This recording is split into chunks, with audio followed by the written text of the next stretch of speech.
Hi there, Chris from TotallyEV, and here we're doing a dedicated audio review of the Jeep Renegade 4xe. Now if you want a detailed video of the vehicle itself, do check it up on your pop-up banner or indeed in the description below. Also down there you'll find links to our social media platforms, so if you're on Instagram or Twitter for example, we very much appreciate a follow. And it goes without saying that if you want to keep up with the channel itself, then do subscribe and hit that bell notification. Now to kick things off, let's talk about the audio configuration. Here you've got a 6-speaker audio system that we've got on a review over here. Here you'll find 4 speakers at the front of the cabin and 2 at the rear. You can also opt for the Kenwood audio option, which is available at a £500 to £600 premium, and you can purchase that as an additional option in order to bolster the overall audio prowess. Now through the instrument cluster you can customize the equalizer. It is pretty basic in the standard setup, but you've got a bass, mid and treble EQ. In our case, we reduced the bass by 2 notches, left the mid at 0 and increased the treble by 1. There is also a balance and fader option, and there's also a loudness mode which we actually enabled because it gave a little bit more life to the overall music. Now to connect up to the system you do have the ability to use a USB connection or indeed an auxiliary input. Over the USB input this will enable you to use Android Auto or Apple CarPlay, which are supported as standard.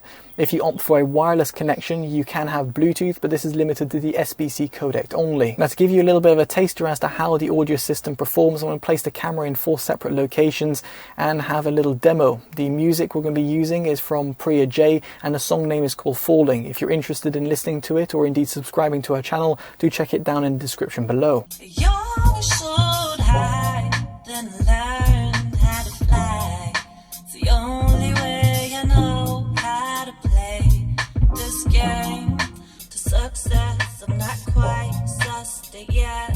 When I reach the brink, don't stop to think. I always sink and down.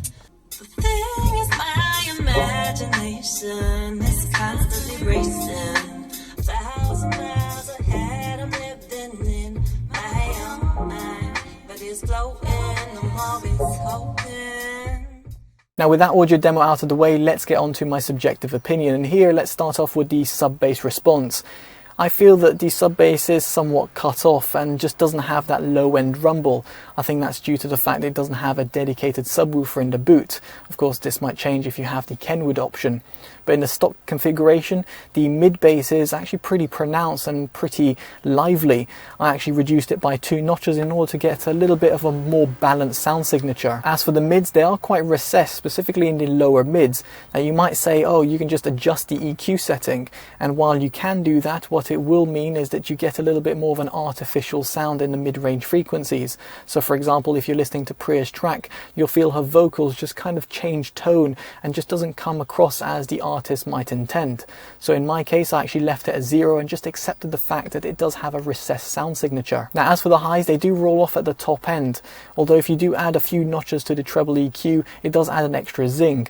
You might be wary about adding too much to the treble EQ because it can get a little bit harsh and sibilant if you were to crank up the volume, specifically if you're going to be on the motorway in order to cancel out, let's say, cabin noise. But of course that's just my experience and my own ears, and your mileage may vary depending on your own hearing range. Now as for the soundstage, it's a little bit close sounding. It's no surprise given that we're limited to 6 speakers and it's a relatively large cabin, so these 6 speakers don't really have the chance to kind of shine.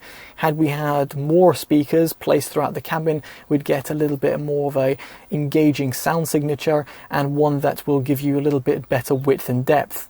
Instrument separation is also not so great, where again you don't get a great positional cues between left and right drivers. And on the whole I would say it's probably one of its biggest flaws, where I found the soundstage felt a little bit close, and even though I had the EQ settings and even the loudest mode setting, I felt that I just couldn't quite enjoy my music to the fullest because of the lackluster number of drivers that are comprised within this relatively large cabin. So on the whole, what I'm trying to say over here is that the sound system is neither terrible and nor is it exciting and great. It will suffice for an outdoor vehicle or off off-road vehicle. If, however, you're someone who wants to really enjoy your music, you might want to opt for the Kenwood option in order to bolster the audio prowess.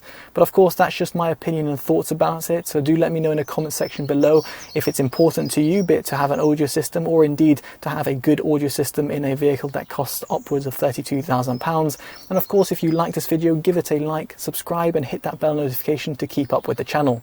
Alright, I've been Chris from TotallyEV. Take care of yourselves and goodbye.